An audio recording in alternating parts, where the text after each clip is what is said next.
ကဲ 1.1 ရဲ့နံပါတ်5ရဲ့ခါခွေးကိုဆက်တွက်မယ်နော်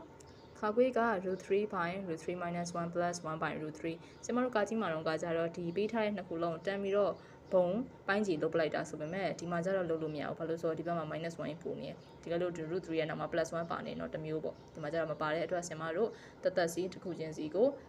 irrational rational ဖြစ်အောင်ပြောင်းပေးရမယ်ပေါ့အဲ့တော့ဒီမှာ √3 - 1ဆိုတော့ဆင်မတို့အနှုတ်ဆိုတော့အပေါင်းလုပ်ပေးမယ် √3 + 1နဲ့ညှောက်ပေးမယ်အောက်မှာပဲဆင်ကြည့်ကြရအောင် √3 by √3 - 1အမြောက် √3 + 1နဲ့မြောက်မယ်ဟိုဘက်ကကြတော့1 by √3 1 by √3ဆိုတော့သူကတော့ရှင်းရှင်းလင်းလင်းပဲ √3 by √3နဲ့မြောက်ကြမယ်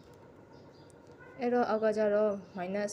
အနှုတ်တစ်ခွင်းအပေါင်းတစ်ခွင်းဆိုတော့အရှိနှစ်ထပ်အနှုတ်နောက်နှစ်ထပ်ဆိုတဲ့ပုံစံနဲ့တွားညီမယ်အဲ့တော့အရှိနှစ်ထပ်ဆိုတော့ရှေးက √3 နှစ်ထပ်အနှုတ်နောက်နှစ်ထပ်ဆိုတော့1ကနှစ်ထပ်အပေါ်က √3 ကဒီတစ်ခွင်းလုံးနဲ့မြောက်မှာနော် √3 က3နဲ့မြောက်တော့3 plus √3 က1နဲ့မြောက်တော့ √3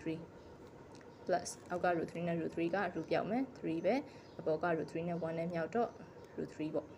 အဲ့တော့ဆင်မတို့ဒါလေးကိုပဲ section သွားရအောင်3 plus √3 by √3 က root ပြောက်မယ်ဆိုတော့3 minus 1နှစ်ထက်က1ပဲ plus √3 by 3 equal to 3နဲ့1နှုတ်တော့2ကျန်အောင်မယ်2လေးရေးလိုက်အောင်3 plus √3 plus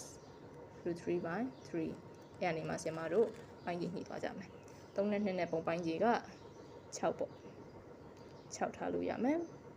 6ရအောင်ဒီ3 plus √3 ကို3နဲ့မြောက်မယ်ဒီ3ရဒီတစ်ခုလုံးကိုမြောက်မှာเนาะအဲ့တော့ဒီရှေ့ကိုပဲမမြောက်နဲ့နောက်ကဟာပါမြောက်အောင်မယ်3 3 4